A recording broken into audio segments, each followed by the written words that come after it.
Fransa tarixinin 11-16-cı əsrlərindən sizə bəhs edeyim. Belə ki, bildiyiniz kimi 843-cü ildə Verden müqaviləsi nəticəsində Fransa, İtaliya, Almaniya krallıqları meydana gəlmişdi. Biz onlardan təkcə Fransa krallığından danışırıq hələlik. 9-11-ci əsrlər Fransada feodal dağınıqlıq dövrüdür. Qərbi Avropadakı ən bariz nümunə Fransadadır. Çünki burada kral hakimiyyəti yalnız Paris və onun ətrafındakı ərazilər Orlean şəhəri ilə məhdudlaşırdı. Digər Fransa ərazilərində isə iri feodal mülkləri var idi. Oral mərkəzi kralla onlar hesablaşmırdılar və bu isə kral hakimiyyətinin zəif olmasından xəbər verirdi. Fransadakı şəhərlərin inkişaf xüsusiyyətlərindən danışmamışdan əvvəl bildirim ki, 10-cu əsrdə Fransada Kapetinglər sülaləsi hakimiyyətə gəlmişdi. Bu arada o Hugo Capetin başçılığı ilə idi. 10-cu əsrdən etibarən artıq istər Fransada, istər digər Avropa ölkələrində şəhərlər meydana gəlməyə başlayır. Keçmiş Roma şəhərlərinin üzərində şəhərlər yenidən qurulurdu. Bu dövrdə də Fransada mövcud olan şəhər dövlətlər bir-birlərindən iqtisadi, sosial inkişaf xüsusiyyətlərinə görə fərqlənirdilər. Belə ki, Fransanın şimalında feodal qaydaları daha sürətlə inkişaf elədiyi halda, Fransanın cənubunda feodal münasibətləri daha zəif inkişaf eləmişdi. Fransanın cənubunda feodal münasibətlərinin zəif inkişaf etməsinin isə səbəbləri var idi. Çünki orada feodal münasibətləri ona görə zəif inkişaf edir ki, orada şəhərlər inkişafdaydı və hələ də dağlıq bölgələrdə azad icmalar mövcud idi. Yəni ki, cənubda feodalizm daha zəif inkişaf etmişdi deyə bilərik. Amma bu dövrdə şəhərlərin Fransanın cənubunda sürətlə yaranmasının və yayılmasının səbəbi var. Çünki Fransada bu dövrdə şəhərlərin inkişaf etməsinin səbəbləri bunlar idi ki, səlib yürüşlərinin baş verməsi ora təsir göstərmişdi. Coğrafi mövqeyi əlverişli idi Fransanın cənub şəhərlərinin. Çünki onlar şərq ölkələri ilə ticarətdə mühüm bir mövqedə yerləşirdilər. Həmçinin onların cənubdan İtaliya ilə, İspaniya ilə həmsərhəd olmaları da cənub şəhərlərinin inkişafına gətirib çıxartmışdı. Şimalın xüsusiyyətlərinə gəldikdə isə Fransanın şimalında ən böyük şəhər və iqtisadi mərkəz Paris şəhəri idi. Paris 13-cü əsrin sonunda artıq ən böyük iqtisadi mərkəzə çevrilir. Və bütün bunlar krallara imkan verir ki, Fransa kralları ölkəni vahid halda birləşdirsin və mərkəzləşdirilmiş dövlət formalaşdırsınlar. Çünki bayaq da dediyim kimi Fransa vahid halda deyil, dağınıqlıq var. Fransa torpaqlarının hətta qeyd edeyim ki, böyük bir hissəsi İngiltərə işğalı altındadır. Və bütün bunlar da sənətkarlığın, ticarətin, təbii ki, iqtisadiyyatın inkişafına mənfi təsir göstərir.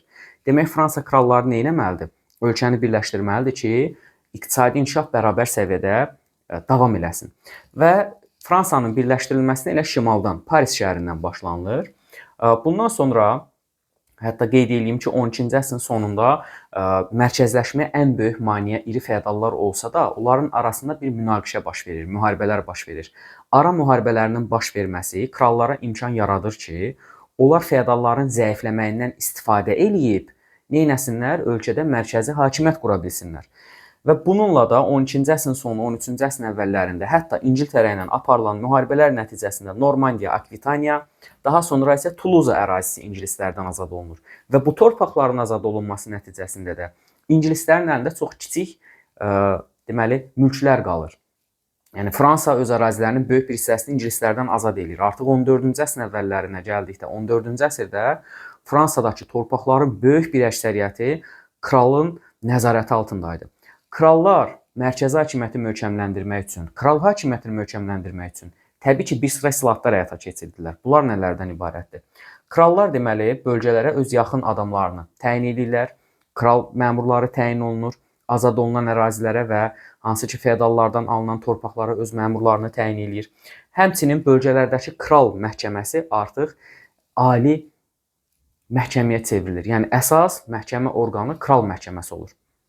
Bundan sonra dediyim kimi xüsusi kral müfəttişləri təyin olunmuşdu mərkəzi hakimiyyətlə bölgələr arasındakı iqtisadi əlaqələri gücləndirmək üçün və vahid pul sistemi tətbiq edir krallar. Krallar əmr verir ki, artıq bölgələrdə yerli pullardan daha çox kralın təyin elədiyi pullar istifadə olunmalıdır.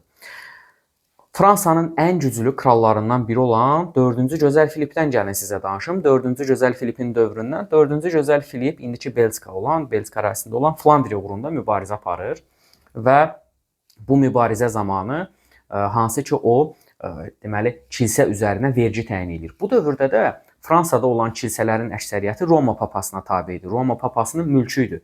Yadınızdadsa səlib yürüşündə bu barədə danışmışdım ki, Qərbi Avropada ən böyük torpaq mülkiyyətçisi Roma papaları idi. Ən zəngin adamlar Roma papaları idi. Kilsələr təbii ki, Roma papasına tabe idi. Bu isə Roma papasının heç də xoşuna gəlmir, onu qıcıqlandırır və o deməli 4-cü gözəl Filiplə mübarizəyə başlayır. 4-cü gözəl Filip də Roma papası ilə mübarizəni asanlaşdırmaq üçün nə edir? 1302-ci ildə Fransada başdatları çağırır. 1265 İngiltərədə parlamentin çağırılması, hansı çox belə deyək də əhalinin nümayəndələrinin iştirak elədiyi bir silki orqanı idi. Fransada da başdatlar silki orqan hesab olunur və 1302-ci ildə ilk dəfə çağırılmışdı. Və bundan sonra Roma papasına qalib gəlir 4-cü gözəl Filip, hətta Roma papaları Fransa kralından asılı hala düşürlər. Bu da səlib yürüşlərində olduğu kimi, bax bunun nəticəsində də artıq Roma papaları nüfuzdan düşür. Gəlin indi sizə Fransanın 14-cü 15-ci əsrindən danışım. Fransada bax bu dövrdə yadda qalan ən böyük hadisə təbii ki 100 illik müharibədir. 100 ildən çox davam edən 1337-1453-cü illəri əhatə edən 100 illik müharibə. 100 illik müharibə Fransa ilə İngiltərə arasında olubdur. Müharibənin baş vermə səbəbləri Fransanın cənub-qərbində və cənubunda olan deməli ingilislərin mülkləri idi, hansı ki həmin o mülklər uğrunda mübarizə idi. Həmçinin İngiltərə ilə Fransa hər iki dövlət Flandriya uğrunda rəqabət aparırdılar. Deməli Fransanın Flandriya uğrunda mübarizəsini biz 4-cü gözəl Filipin dövründə də deyə bilərik, yəni ki 13-cü əsrin sonunda da, həmçinin onun mübarizəsini, Flandriya uğrunda mübarizəni bax bu dövrdə 14-cü əsrin əvvəllərində də deyə bilərik. Müharibənin baş vermə səbəbləri buydu. Bəhanəsinə gəldikdə isə İngiltərə kralı Fransa taxt-tacına iddia irəli sürür. Necə ki 1066-cı ildə Normand hersoqu 1-ci Vilhelm İngilis taxt-tacına iddia irəli sürür və bunu bəhanə eləyərək gedir İngiltərəni işğal eləyir. Burada da İngilis kralı Fransa taxt-tacına iddia irəli sürür və bunu bəhanə eləyərək də müharibəyə başlayırlar 1337-ci ildə. Burada bir sıra döyüşlər var. Hansı ki 1346 Kresi, 1356 Poitiers və 1415 Azincourt döyüşlərində ingilislər fransızlara qalib gəliblər. Qeyd edeyim ki, müharibənin gedişində Fransa ilə İngiltərə arasında bir müqavilə imzalanmışdı. Müqaviləni imzalamaqda məqsədi fransız kralının qüvvələrini bir araya gətirmək idi, hansı ki ordu tədbirləri, islahatları həyata keçirməkdir və 1429-cu ildə Orlean döyüşü baş verir ingilislərlə fransızlar arasında. Döyüş nəticəsində fransızların hansı ki qüvvələri Janna d'Arc'ın rəhbərliyi elədiyi partizan qüvvələri ingilislərə qalib gəlirlər. Döyüşdə olan ruh yüksəkliyi, vətənpərvərlik hansı ki hissləri fransızların ingilislərə qalib gəlməsinə gətirib çıxardır. Mübarizə nəticəsində ingilislər məğlub olurlar Orlean döyüşündə.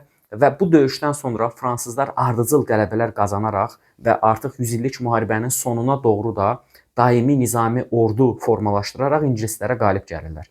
Və artıq hər iki tərəf müharibədən bezir, yorulur və 1453-cü ildə aralarında müqavilə imzalanır. Müqavilənin şərtlərinə görə Fransa torpaqlarının 99%-ni azad eləyir.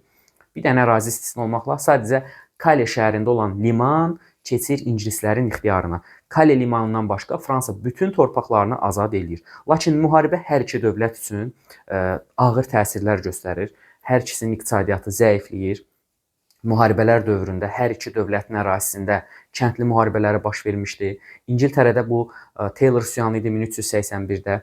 İndi isə Fransada məhz 100 illik müharibənin dövründə baş verən Jaklar üsyanından, Jakeriya üsyanından bəhs edeyim. Jakeriya üsyanı kəndli üsyanıdır, 1358-də baş verib. Təbii ki, səbəbləri vergilərin artırılması idi, kəndlərin vəziyyətinin ağırlaşması idi. Burada üsyançıların xüsusi tələbi yoxdur, amma İngiltərədə olan Taylor üsyanı kimi Fransada olan Jakeriya üsyanı zamanı da kəndlilər xeyirxah kral, dırnaqarası xeyirxah kral uğrunda mübarizə aparırdılar. Onlar İngilis kəndliləri kimi düşünürdülər ki, feodalların özbaşınalığından kralın xəbəri yoxdur və xeyirxah kral uğrunda feodallara qarşı mübarizə aparırdılar. Amma təbii ki, balıq başdan iylənər misalını deyək, hansı ki orada kralın təbii ki bu razılığından olan bir şeylər idi o vergilərin artırılması. Kral da elə hiylə yolu ilə 1358-ci ildə baş verən bu Jaklar üsyanını yatızdırır. Jaklar üsyanı məğlub olsa da feodallar uzun bir müddət vergiləri artırmağa cürət etmirlər. İngiltərədə olduğu kimi, digər Qərb və Avropa ölkələrində olduğu kimi Fransada da təbii ki 14-cü əsrdə qara ölüm, vəba xəstəliyi yayılmışdı. Bu da istehsalçı qüvvələrin məhv olmasına, əhalinin böyük bir hissəsinin ölümünə, istehsalatın zəifləməsinə, iqtisadiyyatın, kənd təsərrüfatının zəif inkişafına və mənfi təsir göstərmişdi. Hətta azad işçi qüvvəsinə ehtiyac artdığına görə qara ölüm xəstəliyindən sonra, vəba xəstəliyindən sonra Fransa ərazisində də kəndlərin təhkimçilikdən azad olunma prosesi sürətlənmişdi. Gəlin indi 100 illik müharibədən sonra Fransanın vəziyyəti haqqında sizə məlumat verim. Burada 11-ci Ludovikin adını çəkirik. Həmin o 11-ci Ludovik idi ki, onun hakimiyyəti dövründə Fransa torpaqlarının birləşdirilməsi, mərkəzləşdirilməsi prosesi başa çatır. Demək olar ki, rəqiblərinə qarşı hiylə yolundan işlədir. Rəqiblərinə qarşı hiylə ilə onları bir-birindən vuruşduraraq onları zəiflədir. Sonra onların hər birini ayrı-ayrılıqda məğlub edir 11-ci Ludovik və onun təyin elədiyi illik vergidən sonra artıq müntəzəm olaraq vergilərin toplanılması kral xəzinəsində zənginləşməsinə gətirib çıxartmışdı. 1530-cu ildə isə artıq fransız dili rəsmi dövlət dili kimi qəbul edilir. Fransa tarixində də hansı ki reformasiya baş vermişdi, kilsədə reformasiya tədbirləri olmuşdu. Məhz bu dövrdə Fransada Jean Calvinin başçılığı ilə Calvin kilsəsi qurulur. Calvinizm ideyası 16-cı əsrin sonunda dövlət tərəfindən tanınır. Reformasiya dövründə baş verən yeniliklərdən, hansı kilsələrin yaranmasından və digər məsələlərdən mən sizə reformasiya mövzusunda, Almaniya mövzusunda ətraflı şəkildə məlumat verəcəyim. İndi isə gəlin İngiltərə mövzusunun izahına keçək. İngiltərənin izahını dinlədikdən sonra isə mövzu izahımız yekunlaşacaq. İngiltərə tarixindən danışaq. Deməli, 5-ci əsrdə Anglo-Sakson tayfaları İngiltərəni işğal eləyirlər və burada 7 dənə krallıq meydana gətirirlər. Həmin o dövrdə Vikinglərin də İngiltərədə işğalları olmuşdu ki, Vikinglərin də işğallarından sonra Anglo-Saksonlarla Vikinglər qaynayıb qarışır və beləliklə də İngiltərədə artıq vahid krallıq meydana gəlmişdi. Artıq 9-cu əsrin sonlarında İngiltərədə vahid krallıq mövcud idi və sizə gəlin Hastings döyüşündən danışım. Ümumilikdə deməli Vikinglərin bir hissəsi də Normandlar adlanırdı ki, həmin o Normanlar Fransanın şimalında, yəni İngiltərədən cənubda məskunlaşmışdılar. Fransanın şimalında məskunlaşan Normandların rəhbərlərindən biri də Normand hersoqu 1-ci Vilhelm idi. 1-ci Vilhelm 1066-cı ildə İngiltərə kralının vəfat etməsindən sonra İngiltərə taxtına iddia irəli sürür və Fransadan İngiltərəyə doğru səfərə çıxır. Və Normandların rəhbəri 1-ci Vilhelm 1066-cı ildə Hastings döyüşündə ingilislərin qüvvələrinə qalib gəlir və bundan sonra İngiltərə keçir Normand hakimiyyəti altına. Və bununla da İngiltərədə Vilhelmlər sülaləsinin əsası qoyulur. 1-ci Vilhelmin gəlin dövründən danışım sizə. Onun hakimiyyəti dövründə bütün İngiltərə torpaqları kralın mülkiyyəti elan olunur, mərkəzi hakimiyyət möhkəmləndirilir, kral hakimiyyəti möhkəmləndirilir, öz yaxın adamlarına torpaq sahələri paylayır. Qeyd edeyim ki, yararlı torpaqların 7də biri 1-ci Vilhelmin özünə məxsus idi və Romadan sonra ilk dəfə Avropa ərazisində əhalini və əmlakını siyahıya alır və vergi, kilsə, məhkəmə kimi islahatlar keçirdir. Yeni təbəqələrin meydana gəlməsinə gətirib çıxardır bu da. Kəndlərin əksəriyyəti təhkimli halına düşür. Ümumilikdə sizə Hastings döyüşündə nəticələrindən bildirim. Var Hastings döyüşünün deməli siyasi nəticələri, hansı ki siyasi nəticələrinə gəldikdə qeyd edə bilərik ki, İngiltərədən mərkəzləşmiş dövlətin əsası qoyulur, kral hakimiyyəti möhkəmlənir. Və sosial-iqtisadi nəticələrinə gəldikdə isə Hastings döyüşünün kəndlərin əksəriyyəti təhkimli halına düşmüşdü, feodallaşma prosesi başa çatmışdı, daxili və xarici ticarətin inkişafı üçün əlverişli şərait yaranmışdı. Və gördüyünüz kimi 1-ci Vilhelm tərəfindən də müxtəlif sahələrdə islahatlar keçirildi. Bununla da İngiltərədə kral hakimiyyəti möhkəmləndi və klassik feodalizm dövründə İngiltərə Fransadan və digər Avropa dövlətlərindən fərqli olaraq kral hakimiyyətinin güclü olduğu bir dövlətə çevrilmişdi. Burada şəhərlərin Fransadakı kimi müstəqilliyi yox idi. Onun davamçılarından olan 2-ci Henrixin gəlin dövründən danışaq. 12-ci əsrdə də 2-ci Henrixin hakimiyyət dövründə kral hakimiyyəti daha da gücləndirilir. Hətta onun hakimiyyəti dövründə Fransanın bəzi əraziləri ələ keçirilir. O da Vilhelm kimi islahatlar keçirdir, məhkəmə islahatı keçirdir. Məhkəmə islahatına əsasən hər bir azad adam, yalnız azad adamlar, hər bir azad adam müəyyən ödəniş müqabilində məhkəməyə müraciət edə bilər və birbaşa krala müraciət etmək hüququnu əldə etmişdi. Hərbi islahat keçirdir. Hərbi islahatına əsasən o vaxtı 2-ci Henrixin islahatlarına qədər İngilis kralları baron qoşunlarından, baronların deməli, hərbi xidmətə göndərdiyi qoşun sayından, növündən asılı idilər. 2-ci Henrix baron qoşunlarından asılılığı azaltmaq üçün cəngavərlərdən ibarət muzlu ordu formalaşdırmaq istəyir. Muzlu ordunda formalaşdırmaq üçün nə lazımdır? Pul lazımdır, vergi lazımdır. Və nəticədə həmən hərbi xidmətdən yayınmaq istəyən cəngavərlər üzərinə qalxan pulu adlı vergi təyin edir. Qalxan pulu vergisi nəticəsində isə özünə muzlu qoşun formalaşdıra bilir. Bu islahatlarından fərqli olaraq kilsə islahatı o qədər də uğurlu olmur. Onun kilsə üzərində nəzarət tətbiq etmək istəyi baş tutmamışdı. Bax, bu da oldu 2-ci Henrixin islahatları. Gəlin indi 13-cü əsrin əvvəllərində İngiltərənin vəziyyətindən danışaq. Bu dövrdə 13-cü əsrin əvvəllərində İngiltərə Roma papaları ilə mübarizəsi var. Buna da səbəb var. Biz Fransa dərsində də gördük, hansı ki fransızlarda da Roma papaları ilə 14-cü əsrin əvvəllərində mübarizə var idi. İngiltərədə isə 13-cü əsrin əvvəllərində mübarizə var. Belə ki, bu dövrdə İngiltərə Fransa ilə müharibələr aparır. Müharibələr isə böyük xərc tələb edirdi. Həmin o xərci qarşılamaq üçün İngiltərə kralları əhali üzərinə yüksək vergilər tətbiq edirdi. Hətta kilsə üzərinə də nəzarət etmək istəmələri, kilsəyə də vergi təyin etmək istəmələri İngiltərə kralı ilə Roma papaları arasında münaqişəyə səbəb olur. Bu münaqişədən çəkindiyinə görə, çünki Roma papası belə bir fərman göndərir ki, mən İngilis kralını taxt tacından məhrum eləyirəm. O da bax bu qərardan qorxur ki, taxt tacından məhrum ola bilər İngilis kralı. Ona görə məhz özünü Roma papasının vassalı elan edir. Bu isə ölkənin daxilində insanların narazılığına səbəb olur ki, xeyri ola sən niyə özünü Roma papasının vassalı elan edirsən? Əhalinin də üsyana qalxmasını görən İngiltərə kralı 1215-ci ildə Böyük Azadlıqlar Xartiyası adlı bir sənəd qəbul edir. 1215-də qəbul olan, görək bu Böyük Azadlıqlar Xartiyasının mahiyyəti nədir? Belə ki, iri feodallara geniş hüquqlar verilir. Yerdə qalan cəngavərlərə, kəndlilərə, şəhərlilərə isə məhdud hüquqlar verilmişdi. Hətta kral elan eləmişdi ki, şəhərlərin azadlıq hüququ da təsbit olunur. Onu da bildirim ki, kral müəyyən olunan vergidən, müəyyən olunan daha doğrusu miqdardan artıq əhalidən vergi toplaya bilməzdi. Böyük Azadlıqlar Xartiyasındakı qərarlara əsasən. Hətta bütün azad adamlar cərimələrdən də qorunmalı idilər. Görürsüz, danışanda və dilə gətirəndə nə qədər mühüm və müsbət bir fikirlər kimi səslənir. Amma kral dediklərinin heç birinə əməl etmir. Bu isə ölkədə yenidən üsyanların baş verməsinə gətirib çıxardır. Uzun sürən müharibələr 1265-ci ildə İngiltərədə parlamentin çağırılması ilə nəticələnmişdi. İngiltərə parlamenti 1265-də çağırılır.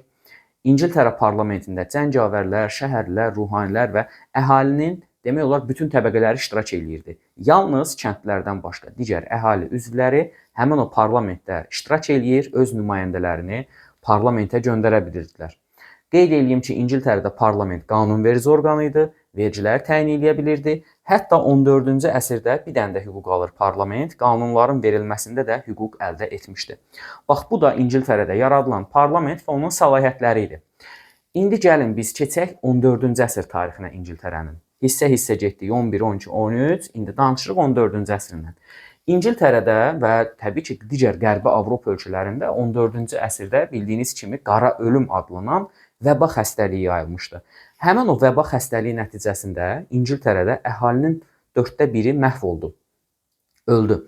Və bundan sonra İngiltərə kralı amansız qanunlar qəbul edir. Amansız qanunların da mahiyyəti nə idi? Amansız qanunların mahiyyəti o idi ki, 12 yaşından 60 yaşına qədər olan bütün şəxslər, həmin o şəxslər ki, onların torpaqları yoxdur, onların gəlir mənbəyi yoxdur, onlar aşağı əmək haqqı ilə, aşağı maaşla işləməyə məcbur edilirlər. Və bu da təbii ki, nəyə gətirib çıxardır? Əhalinin etirazlarına, narazılığına, üsyanlara gətirib çıxardır. Hətta bu dövrdə feodallara qarşı mübarizə aparan Robin Hood haqqında da əfsanələr yayılmışdı. Və amansız qanunların olması, əhalinin vəziyyətinin ağırlaşması, 100 illik müharibə dövründə vergilərin artırılması əhalinin etirazlarını daha da artırır. Və bununla da 1381-ci ildə Wat Taylor adında bir şəxs tərəfindən, kəndli tərəfindən üsyan baş verir. Taylor üsyanı 1381-ci ildə İngiltərə tarixindəki kəndli üsyanıdır. kəndli üsyanının baş verməsinin səbəblərini deyim sizə. Üsyanın baş vermə səbəbləri gördüyünüz kimi feodal zülmü və vergilərin artırılması idi.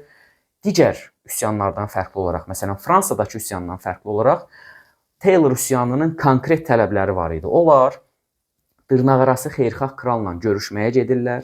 Onlar kralın xeyirxah olduğunu, feodalların cani olduğunu, amansız olduğunu hesab edirdilər. Onlar düşünürdülər ki, əgər onlar kralla görüşsələr, öz tələblərini bildirsələr, kral bunlara əməl eləyəsidir və onların vəziyyətini yaxşılaşdırasıdır. Bəs onların tələbləri nələr idi? Onlar təhkimçiliyin də biarın ləğv olunmasını istəyirdilər, vergilərin isə azaldılmasını istəyirdilər.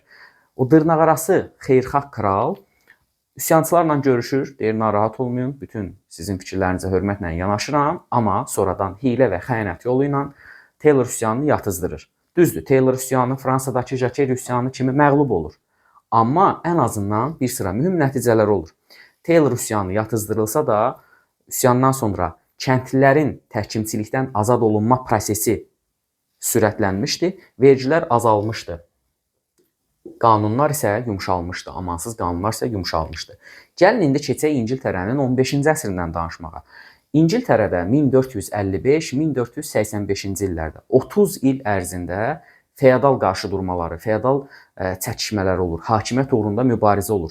Bu isə tarixə Al-Gül və Ağ-Qızılgül müharibələri kimi daxil olubdu. Al-Qızılgül, Ağ-Qızılgül müharibələri kimi və müharibə 1485-ci ildə Tudorların nümayəndəsi olan 7-ci Henrixin qələbəsi ilə nəticələnmişdi. Beləliklə İngiltərədə 1485-ci ildə Tudorlar sülaləsi hakimiyyətə gəlmişdi. Tudorlar sülaləsi 1603-cü il tarixinə qədər ölkəni idarə eləmişdi. 7-ci Henrix sülalənin banisi kimi hakimiyyəti möhkəmləndirmək üçün bir sıra tədbirlər həyata keçirilir.